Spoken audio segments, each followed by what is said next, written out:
누가복음 9장 18절에서부터 36절까지 말씀입니다. 좀 본문이 길어요. 누가복음 9장 18절에서 36절인데요. 우리 교독하겠습니다. 36절은 같이 읽겠습니다. 예수께서 따로 기도하실 때에 제자들이 주와 함께 있더니 물어 이르시되 무리가 나를 누구라고 하느냐?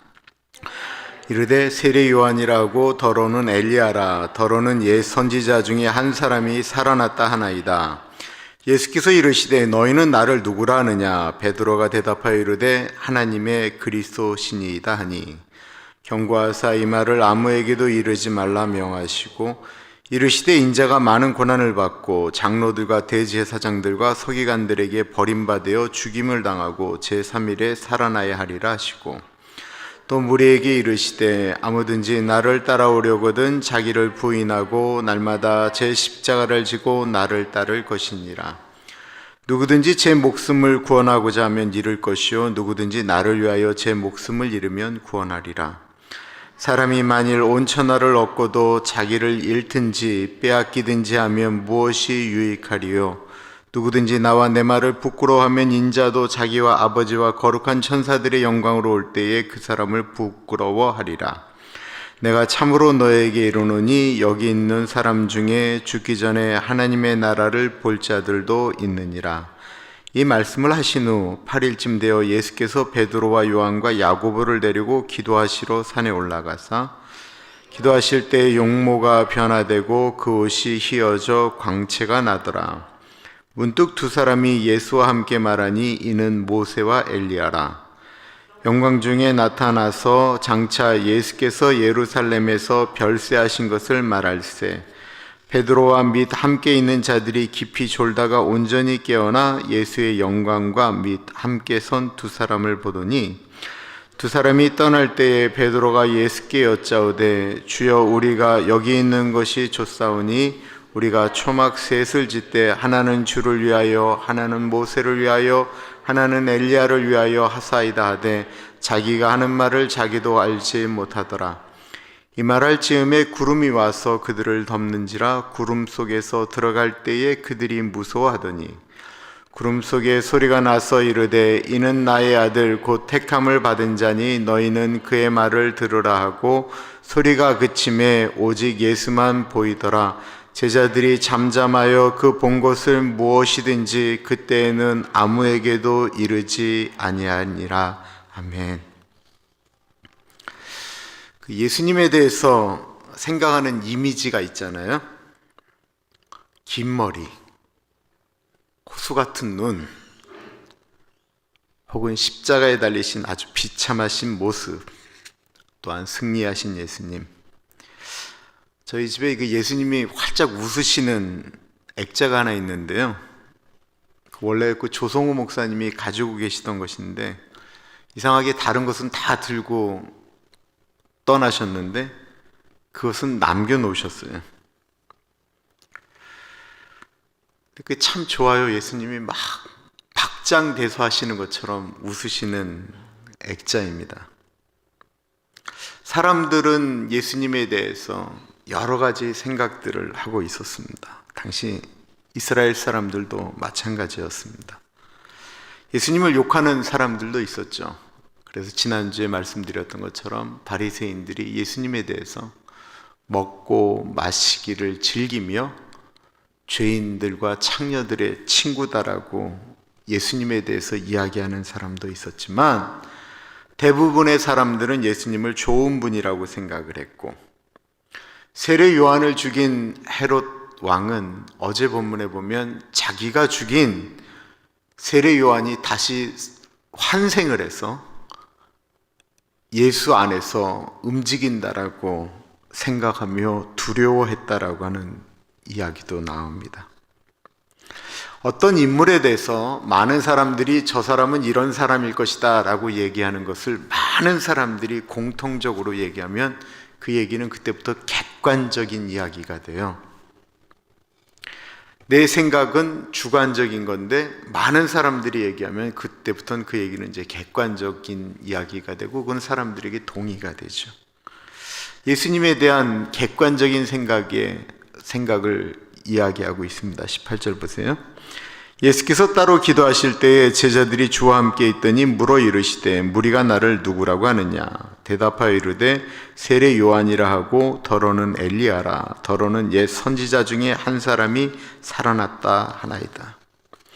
제자들의 대답은 많은 사람들이 이야기했던 예수님에 대한 객관적인 이야기였습니다. 그들이 생각하는 것이 이렇다라는 건데 이 객관적이라는 게 다 맞는 건 아니에요. 그죠?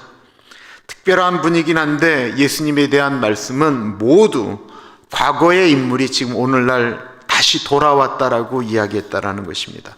그렇게 훌륭한 분이다라고 생각을 하지만 예수님이 하나님의 아들이라고는 누구도 생각을 하지 않는 거죠. 그러자 예수님께서 이제는 제자들에게 질문을 합니다. 객관적인 얘기들 말고 너희는 나를 그럼 주관적으로 생각할 때 누구라고 생각하느냐 질문을 하십니다. 20절이에요. 예수께서 이르시되 너희는 나를 누구라고 하느냐? 베드로가 대답하여 이르되 하나님의 아들 그리스도시니이다 하니. 마태복음 16장 16절 말씀에는 주는 그리스도시요 살아계신 하나님의 아들이십니다 라고 고백을 했죠. 베드로는 예수님을 드디어 하나님의 아들로 그리고 우리를 구원할 메시아로 고백을 했습니다. 자신의 주관적인 생각이지만 체험이지요. 이것이 대단히 중요합니다. 이 자리에 계신 분들에게 있어서 나는 주관적으로 예수님은 나에게 어떤 분이다라고 하는 것이 있나요? 그것이 똑같을 필요는 없어요.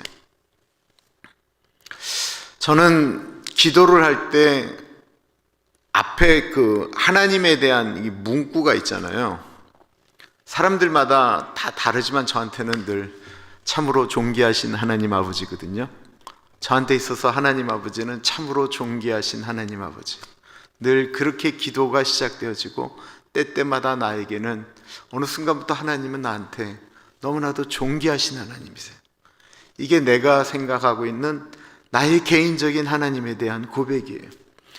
어떤 기도를 들어보면 어떤 분은 늘 이렇게 하나님에 대한 이야기가 바뀌어요. 그분은 그러면 그 하나님을 다양하게 알 수도 있지만 어쩔 때는 그런 생각이 들어요. 어쩌면 저분은 하나님을 모를지도 모른다라는 생각이 들기도 해요. 신앙이라고 하는 것은 주관적입니다. 목사가 설교하는 것은 사실은 객관적인 설교를 해야 돼요. 그러나 내가 만나는 하나님은 다 조금 다른 주관적인 체험입니다. 1대1이에요. 저는 예수님이 하나님을 우리 아버지가 목사니까 어릴 때부터 성경을 알고 성경을 읽고 성경 공부하고 해서 제가 하나님이 안 계신다라고 생각해 본 적은 없어요. 예수님이 안 계신다라고도 생각해 본 적은 없어요.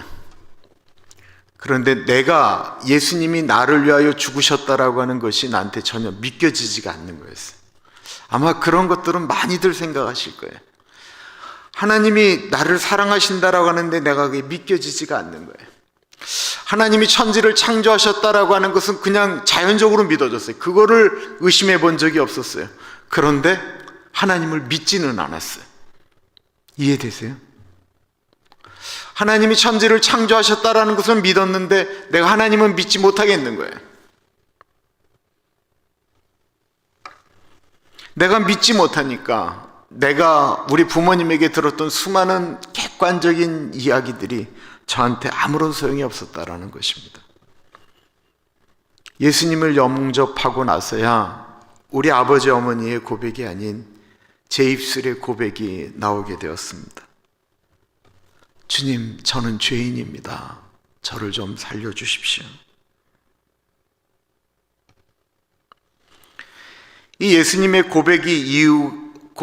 예수님께서 이 베드로의 고백 이후에 마태복음에 보면, 누가복음에 보면 그때부터 예수님께서는 십자가에 고난받는 이야기를 말씀하기 시작해요.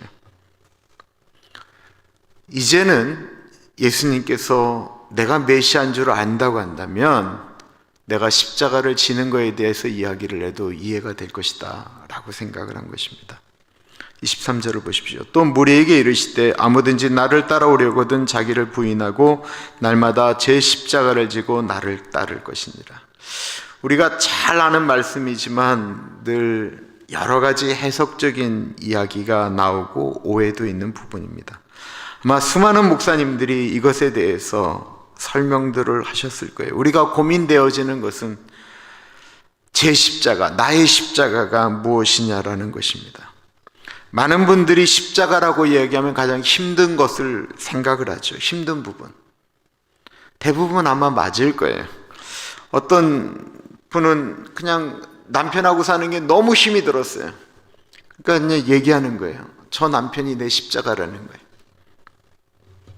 저 원수 같은 저 남편이 십자가라는 거예요. 어떻게 못하는 거니까 예수님 믿으니까 할 수 없이 간다라는 거예요. 혹은 자신이 하기 싫은데도 억지로 해야 되는 일들이 십자가라고도 생각을 합니다. 내가 돌보지 않으면 안 되는 약간 좀 부족한 아이도 나의 십자가라고도 이야기합니다.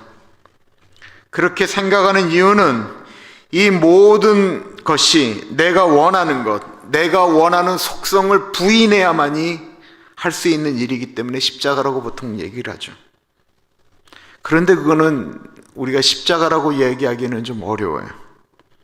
왜냐하면 정확히는 그 모든 것은 예수를 믿건 안 믿건 모든 사람들이 다 그렇게 경험하는 일들이에요. 예수를 안 믿는 사람은 뭐 우리 같은 정도로 고민을 안 할까요? 예수 안 믿는 사람도 다 고민해요. 예수 믿는 사람만 고민한다라고 우리가 착각을 하는 거예요. 예수 안 믿는 사람들도 다 고민을 해요. 예수 안 믿는 사람들도 손가락 중에 가장 아픈 손가락이 있는 자식은 다 아파요. 어디 그러지 않은 부모가 어디 있어요? 다 아파하지, 다 힘들어하지, 다 고통하죠. 예수 믿는 사람들이 내가 십자가라고 얘기하면서 막 감당한다라고 얘기하지만 그렇게 생각을 해버리면 예수 믿는 사람이나 안 믿는 사람이나 똑같습니다. 그게 다른 것은 아니에요. 십자가의 의미는 그 앞에 있는 것부터 해석이 돼야 돼요. 아무든지 나를 따라오려거든의 핵심적인 이야기가 있어요. 아무든지라고 하는 말은 누구에게나 해당되는 말이라는 거예요. 특별한 사람을 얘기하는 것이 아니에요. 아무든지 예수님을 따라가겠다라고, 예수님의 제자로 살겠다라고 하는, 예수님의 성도로 살겠다라고 하는 그 아무개가 다 해당하는 말이다라는 것입니다.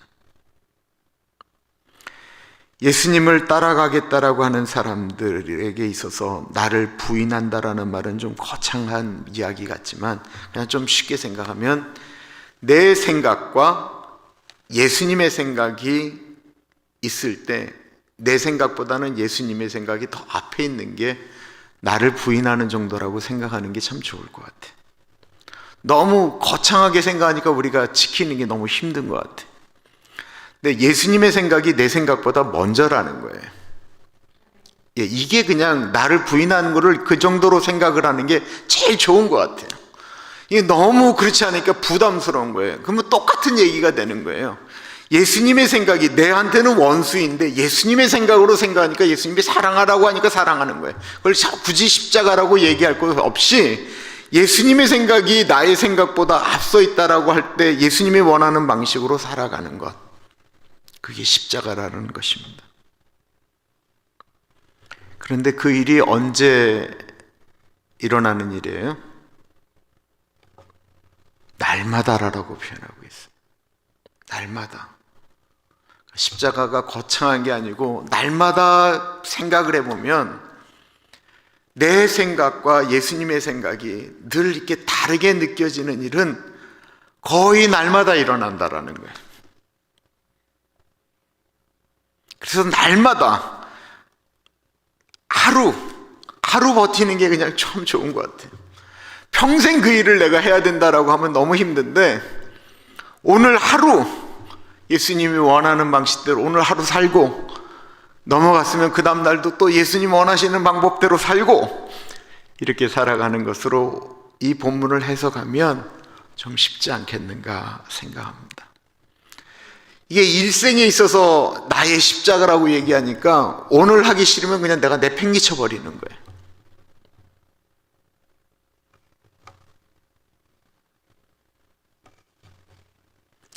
날마다의 삶 가운데 예수님이 원하시는 것을 따라가 사는 것, 그것이 만약에 십자가란다면 그 참 멋진 삶 아니겠습니까? 왜 그래요? 이 나의 십자가라는 것이 대부분 훗날에는 나를 위한 것이지만 대체적으로는 내가 원치 않는 것들이 가능성이 높기 때문에 그렇죠. 그죠? 예수님이 지신 십자가는 예수님의 십자가임이 틀림이 없었지만 예수님이 십자가를 지신 이유는 사람의 죄 때문이었습니다. 그런데요, 나의 십자가라는 것을 좀 더 나가면 이게 사명인 거예요. 예수님은 분명히 다른 사람을 위해서 십자가를 지셨지만 그 십자가를 지시는 것이 예수님의 사명이었다라는 것입니다. 나에게 있어서 그 십자가가 사명이라고 생각되어지는 순간 그것은 나중에는 상급으로 돌변하는 것이거든요. 오늘날 교회 봉사가 점점 더 어려워지고 있습니다. 괜히 고생하고 노력한 다음에 욕먹거든요. 이제 그렇게 살기 싫다라는 것입니다. 내가 왜 땀 흘리고 힘쓴 다음에 욕먹느냐라는 거예요. 이게 오늘날만 그런 게 아니고요. 그 옛날부터 그랬어요. 그래서 마틴 루터가 뭐라고 얘기했냐면 내가 십자가를 지느냐 마느냐의 문제는 내가 예수님을 믿는 이유가 떡을 먹기 위해서냐 아니면 주님을 위해서 살려고 하느냐 구별하는 시금석이다라고 표현했어요. 우리는 살면서 내 인생, 내 마음대로 살고 그러면서 예수님을 믿겠다라고 이야기하는 것, 내가 나의 인생을 만들어 가겠다, 내가 원하는 바대로 가겠다, 내가 원하는 바대로 움직이는 게 나의 십자가다라 라고 생각하면서 살아갈 수도 분명히 있어요. 그렇게 만들어가는 삶이 축복이다라고도 또한 생각을 해요. 근데 24절과 25절을 보세요. 누구든지 제 목숨을 구원하고자 하면 잃을 것이요 누구든지 나를 위하여 제 목숨을 잃으면 구원하리라. 사람이 만일 온 천하를 얻고도 자기를 잃든지 빼앗기든지 하면 무엇이 유익하리요? 앞에 것들과 그냥 연결해서 얘기하면 나는 이 세상에서 내가 왜 나를 부인해야 돼? 내가 원하는 바대로 살아야지 라고 생각하면서 살아가는 것이 내 삶을 풍성하게 만드는 구원으로 가는 길이다라고 생각하는데 실제로는 잃어버린다라는 것입니다. 반대로 자기 십자가를 지면 정말 힘들 것 같은데 그것이 어느 순간에 나를 정말 가치 있게 만든다라는 거예요. 정말 복된 구원의 삶은 자신의 십자가를 지기 위해서 날마다 자기가 원하는 것이 아닌 예수님이 원하는 것을 하며 살아가는 것이다라는 것입니다. 이 말씀 되게 좋은 말씀이지만 부담스럽잖아요. 이거 다 부담스러운 얘기예요. 오늘 이야기를 듣고 생각하면서 그럼 내가 져야 될 십자가는 뭔가 생각하면 여러 가지 생각이 드는데 이 얘기를 마태복음에 보면 가이사랴 빌립보를 지나가는 와중에 예수님하고 제자들이 했던 얘기였거든요. 그 얘기를 예수님한테 직접 들었던 그 가이사랴 빌립보를 지나서 이제 가는 길은 예루살렘으로 가는 길을 얘기하는 거였어요. 이제는 예수님이 이 시간이 3년이 거의 지났고 이제 진짜 예루살렘에 입성하는 때였기 때문에 제자들은 모두 다 예수님이 예루살렘에 올라가면 내가 어떤 자리를 차지할 것인가 라고 하는 것을 갖고 속으로 계산하고 있었는데 예수님께서 이런 말씀을 하시니까 얼마나 제자들의 마음 가운데 여러 가지 갈등과 어려움이 있었겠어요. 그러다 보니까 예수님이 그 말씀을 하시고 난 다음에 예수님도 어려웠고 제자들도 어려웠던 것 같습니다. 왜냐하면 예수님이 어떤 일을 한 다음에 어느 날은 하루는 그 후에 이런 표현인데 이거는 정확히 날짜가 나오고 있어요. 28절 보세요. 이 말씀을 하신 후 8일쯤 되어 예수께서 베드로와 요한과 야고보를 데리고 기도하시러 산에 올라가서 기도하실 때에 용모가 변화되고 그 옷이 휘어져 광채가 나더라. 아마 그 8일 동안은 정말 거의 아무것도 안 한 것이 아닌가 생각되어질 정도로, 정신없이 보내면 그게 언제 얘기였지라고 할 텐데 8일이라고 나와 있어요. 날짜가 다 기억되는 거예요. 모두들 여러 가지 생각으로 고민하고 있을 때 예수님이 3명의 제자만을 데리고 산으로, 변화산으로 올라가십니다. 오늘 본문이 마가복음에도 있고 마태복음에도 있는데, 변화산에 왜 올라갔는지 누가복음에만 정확히 왜 올라가셨는지 이야기가 나오고 있는데, 그것은 기도하러 올라가셨다라는 것입니다. 단에서는 변화산 사건에 기도하러 올라갔다라는 표현이 없어요. 예수님과 제자들은 지금까지 모든 사람들의 환송을 받고 객관적으로 저 사람은 세례 요한일지도 모른다, 엘리야일지도 모른다, 옛날에 유명했던 선지자일지도 모른다라고 이야기하는 칭송을 들으면서 지금까지 왔었는데, 이 변화산 사건 이후로 예수님에 대한 평가와 공격이 아주 극심해집니다. 이때부터는 정말로 빡세게 기도하지 않으면 견딜 수 없는 일들이 계속해서 일어나고 있기 때문입니다. 이 사건 이후로 예루살렘에 올라갈 때 곧 기다리고 있었던 것은 십자가의 고난이었고요, 겟세마네 동산이 기다리고 있었고, 채찍질과 어려움이 있었기 때문에 이 고난을 이겨내려면 기도하지 않으면 안 되었다라는 것입니다.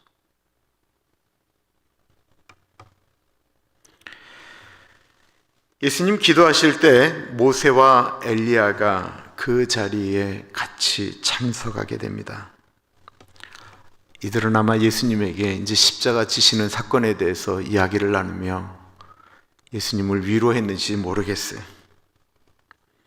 문득 두 사람이 예수와 함께 말하니 이는 모세와 엘리야라, 영광 중에 나타나서 장차 예수께서 예루살렘에서 별세하실 것을 말할세. 그러니까 이들이 내려와서 예수님에게, 별세가 뭐예요? 죽는 거를 얘기하는 거잖아요. 예수님 죽는 얘기를 모세와 엘리야가 내려와서, 영광 중에 내려와서 예수님에게, 예수님 예루살렘 올라가시면 죽을 텐데요 하면서 막 이런 얘기를 했다라는 거예요. 그런데 그 십자가의 어려운 얘기를 예수님과 모세와 엘리야가 나누고 있을 때, 이제 예루살렘에 올라가면 예수님께서 하늘의 영광을 버리고 이 땅에 내려오셔서 감당해야 될 일들에 대해서 오죽하면 모세와 엘리야가 내려와서 예수님과 그 얘기를 할까 싶을 정도, 그렇지 않아요? 하나님 입장에서 보면 누구를 보내야 내가 우리 아들의 그 십자가 사건을 위로할 수 있을까 생각하면서 구약시대에 가장 중요했던 두 사람을 내려보낸 거 아니에요. 그런데 그 이야기를 하고 있을 때 제자들은 뭐 했습니까? 잤다라는 거예요. 정말로 함께 들어야 할 이야기, 함께 기도해야 될 이야기, 함께 보아야 할 이야기에는, 정말 중요한 영적인 부분에 있어서는 제자들이 꼭 졸았다라는 것입니다. 이 부분을 어떻게 생각하세요? 왜 제자들은 변화산에서 졸았고 왜 겟세마네 동산에서 졸았을까?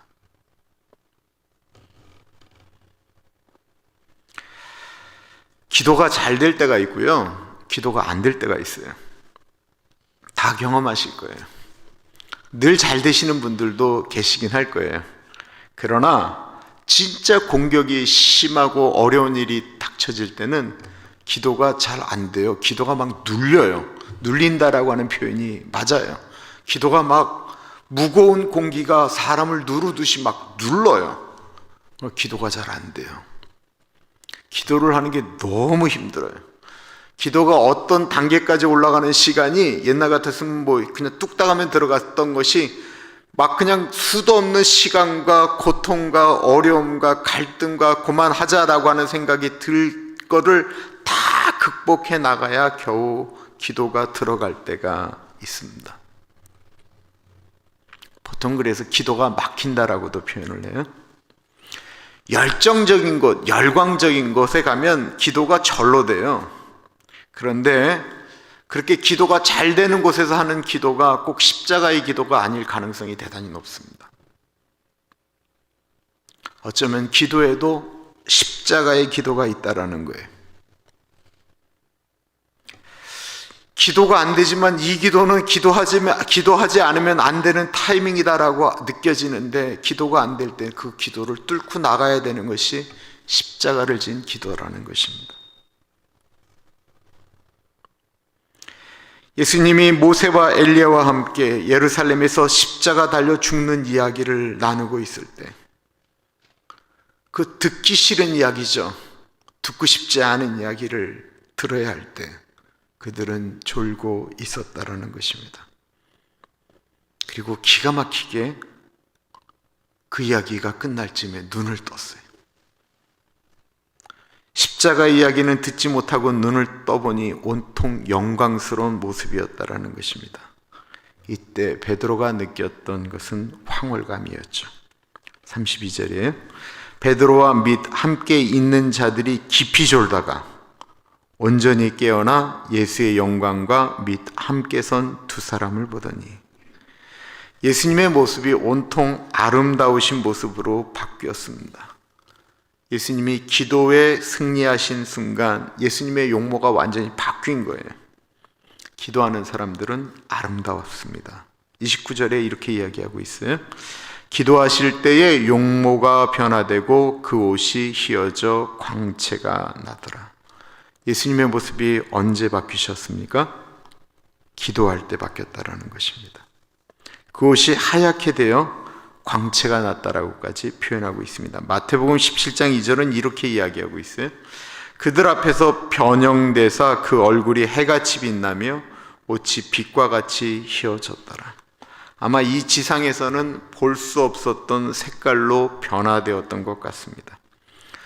이런 모습 때문에 천국에 대한 그림을 그리면 천국에 있는 사람들이 옷이 다 흰 옷을 입고 있는 것으로 다 묘사가 됐던 것은 이런 대목 때문에 그래요.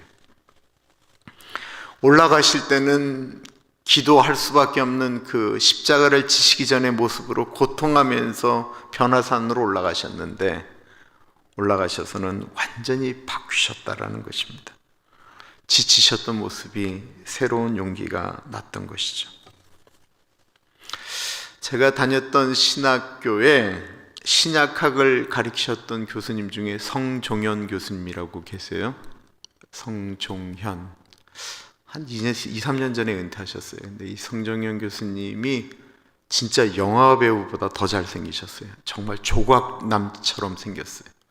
인터넷으로 체크를 해보시면 한국 사람이 아닌 꼭 이렇게 호녀라처럼 생기실 정도로 참 잘생기셨는데, 그분이 유명한 이유는 그분의 딸 때문에 더 유명해요. 그분의 딸이 그 핑클이라고 하는 곳의 성률이 아버지예요. 근데 이분이 그 집안이 어려웠는데 선교사, 독일 선교사가 이분을 10대 때 독일로 데려갔어요. 그리고 이분이 거기서 독일 신학을 했어요. 그 당시 이분이 독일에서 신학을 할 때 독일의 신학은 거의 완전히 그냥 신신학으로 완전히 돌변해 있었어요.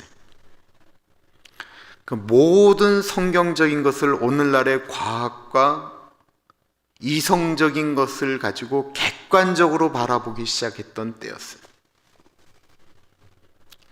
그러니까 뭐 이거는 말이 안 돼, 뭐 이런 것들이 이제 그냥 쉽게 통용되어질 정도로 이분이 그런 신학을 하고 한국으로 돌아오셨어요. 그렇지만 굉장히 공부를 많이 하셔서 아주 독보적인 신학자가 이제 한국으로 돌아와서 제가 다녔던 신학교에 이제 들어오신 것이죠.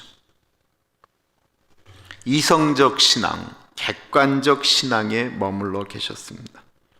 교수님은 깐깐했고 제자들에게 대해서 가차없이 학점을 매겼고 질문을 던지면 제자들이 벌벌벌 떨었다라고 이야기합니다. 그러던 이분이 교수 사경에 올라갔다가 이분이 원치 않았던 성령님을 체험하게 돼요. 원치 않았던 예수님을 만나게 돼요. 객관적 예수님을 주관적으로 만나는 사건이 벌어지게 되었습니다.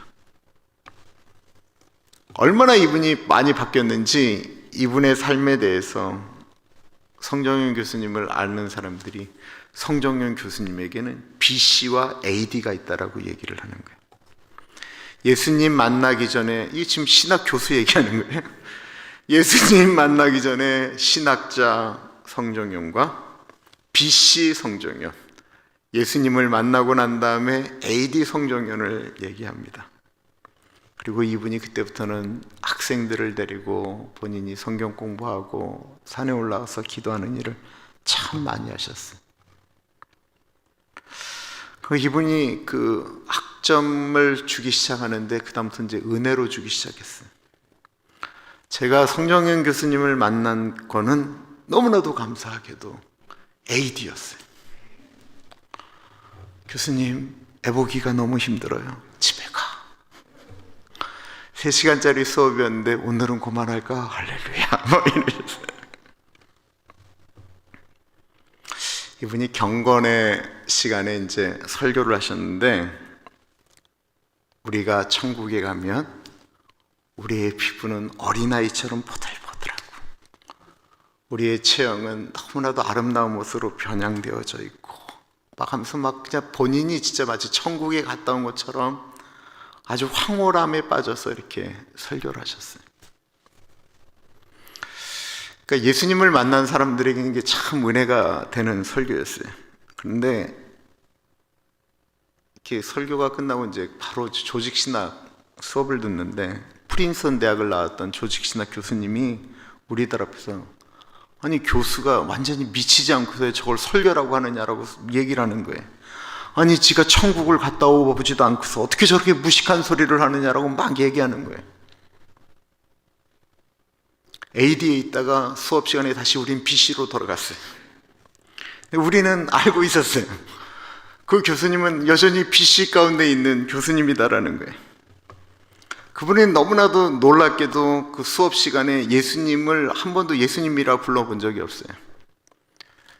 예수가 꼭 이렇게 얘기하세요. 예수가. 그러니까 그 신학교 왔던 친구들이 직장 포기하고 온 친구, 뭐 목사가 돼서 출세하려고 목회자 되지 않잖아요. 다 포기하고 온 사람들이 많았는데 그 예수가라는 소리가 얼마나 마음이 힘든지 모르겠어요. 근데 한 친구가 결국은 손을 들고 얘기했어요. 교수님, 그 임자 좀 붙여주면 안 되시겠습니까? 용감하게 얘기했어요. 우리가 잘했다.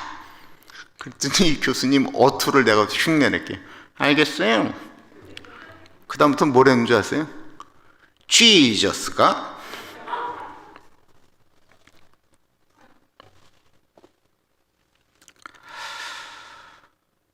예수님을 경험한다라고 하는 건 어떤 황홀감 같은 것일 수 있습니다. 참 예수님을 경험한다라는 것은 많은 것들을 내려놓는 것을 얘기하는 거예요. 그러나 잘못 경험하게 되면 달라질 수도 있다라고 하는 것을 오늘 본문은 얘기하고 있어요. 베드로는 제자들은 별세에 대한 이야기는 듣지 못했어요. 죽는다고 쓴 얘기는 듣지 못하고 좋은 것만 봤습니다. 십자가가 없는 영광, 고난을 통과하지 않은 축복, 나에게 주어진 사명을 감당하지도 않으면서 얻기를 원하는 면류관, 그런 상태에서 베드로가 이야기합니다. 베드로와 및 함께 있던 자들이 깊이 졸다가 온전히 깨어나 예수의 영광과 및 함께 선 두 사람을 보더니, 깊이 졸다가, 십자가 이야기, 고난의 이야기는 깊이 졸다가 예수님의 용모가 변하고 모세와 엘리야와 예수님이 이야기하는 것만 봤다라는 것입니다. 베드로가 혼돈에 빠졌습니다. 충격을 받고 혼돈에 빠지고 제정신이 아니었어요. 이것을 해석할 수가 없었어요. 육신의 세계에 살고 있으면서, 우리 시간 속에 살면서 시간과 공간의 제약을 받는 우리들이 이성과 상식의 세계에 살고 있는 사람들의 모습으로는 도저히 이해할 수 없는 영적인 모습을 보자 베드로가 굉장히 충격을 받았다는 것입니다. 그리고 베드로가 말을 하죠. 두 사람이 떠날 때에 베드로가 예수께 여짜오되 주여 우리가 여기 있는 것이 좋사오니 우리가 초막셋을 짓되 하나는 주를 위하여 하나는 모세를 위하여 하나는 엘리야를 위하여 하사이다 하되 자기가 하는 말을 자기도 알지 못하더라. 뭔 말을 해야 될지도 모르는데 무슨 말을 한 거예요. 정신없는 거죠. 정신없는 거를 지금 보고 있는 거예요. 이게 꿈인지 생신지도 헷갈리는 것을 보는 거예요. 거기다 어떻게 집을 짓겠어요? 근데 베드로는 자신이 지금 생각하는 좋은 것만을 생각하고 있는 것입니다. 십자가는 중요하지 않은 거예요. 자신이 좋은 게 좋은 거예요.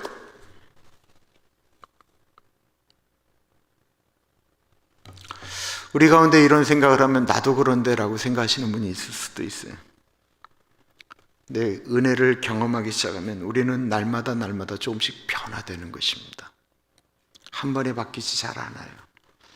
베드로가 이 엄청난 것을 보았는데도 내려가자마자 금방 또 옛날로 돌아가잖아요. 베드로는 예수님이 십자가를 지내 멀리서 예수님을 쫓아갔죠. 닭이 울 때 3번 부인했죠. 부활하신 예수님을 직접 만나봤어요.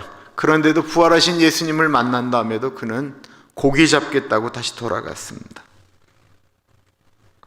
예수님이 부활하시고 오순절 다락방 성령을 받은 다음에서야 베드로는 완전히 다른 사람이 되어지기 시작했다는 것입니다.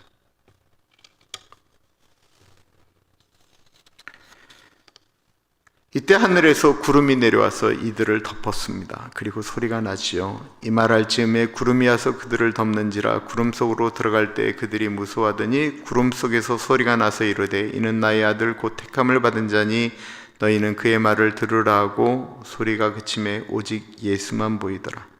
제자들이 잠잠하여 그 본 것을 무엇이든지 그때에는 아무에게도 이르지 아니하리라. 소리가 그치고 나니까 예수님만 보였다라고 표현하고 있습니다. 다시 현실로 돌아왔다라는 것입니다. 이 본문 말씀을 가지고 만든 찬양이 있잖아요. 반깃도록 동산 안에 주와 함께 있으려 하나 괴로운 세상에 할 일 많아서 날 가라 명하시네.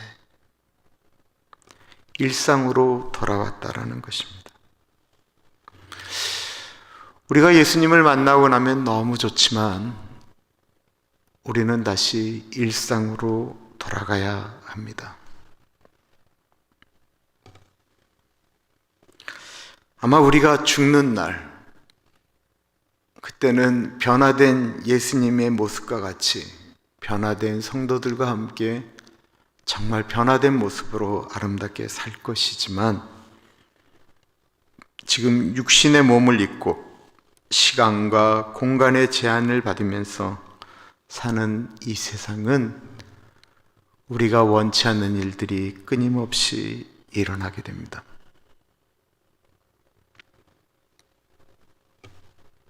더군다나 예수님을 믿으면 점점 더 내가 원하지 않는 일들 가운데 갈등하는 일들이 발생하게 됩니다. 기도원에 가야 있으면 너무 좋습니다. 예수 신실하게 믿는 사람들하고 단기 선교 가면 그렇게 행복할 수가 없습니다. 그러면 그게 다라고 생각을 해요. 그러나 거기에서는 아무 일도 일어나지 않아요, 사실은.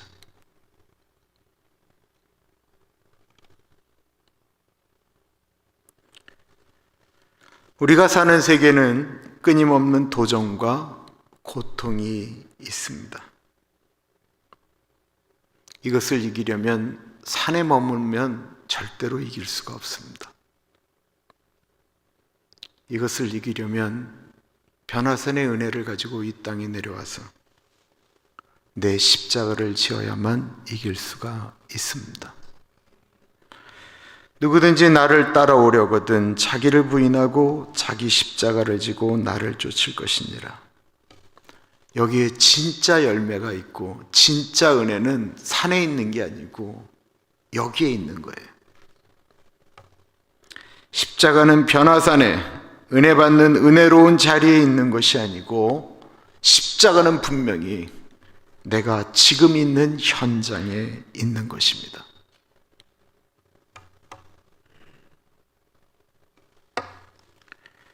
사람일 수도 있고 일일 수도 있고 내가 원치 않는 일일 수도 있습니다. 그러나 기도하면 분명히 주님이 원하시는 일입니다. 내가 있는 현장 가운데 그곳에서 내가 십자가를 지어야만 그곳이 변화되어집니다. 베드로가 로마에서 십자가 안 짓고 싫어서 그 길을 떠나서 도망갈 때 전설에 의하면 예수님을 중간에 만나게 되잖아요. 베드로가 거기서 십자가를 져야 되는데 베드로가 그걸 비껴나간 거예요.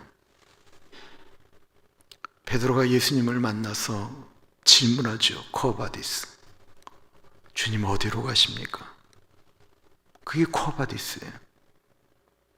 그러자 예수님이 네가 안 지겠다고 하니까 내가 다시 지러 가는 거다. 그 얘기에 베드로가 다시 내려가요. 무슨 얘기예요? 그건 내가 져야 된다라는 거예요.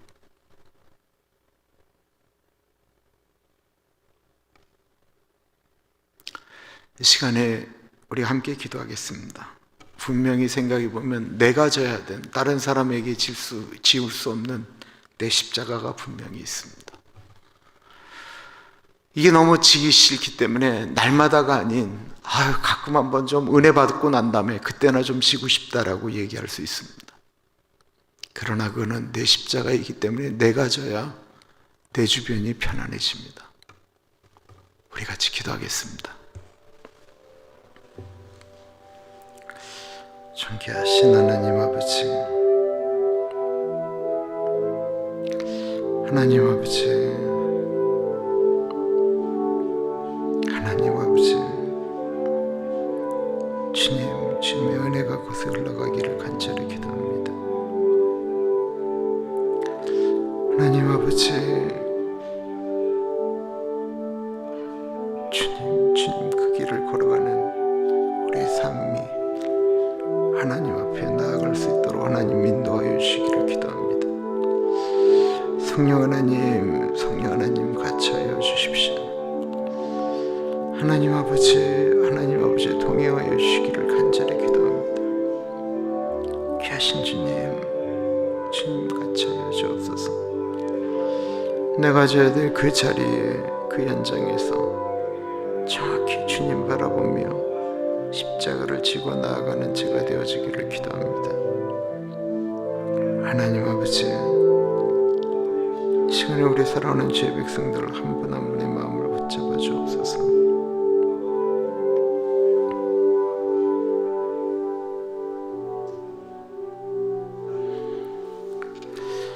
참으로 존귀하신 하나님, 수요일에 예배드리는 살아오는 주의 백성들 한 분 한 분을 붙잡아 주시고,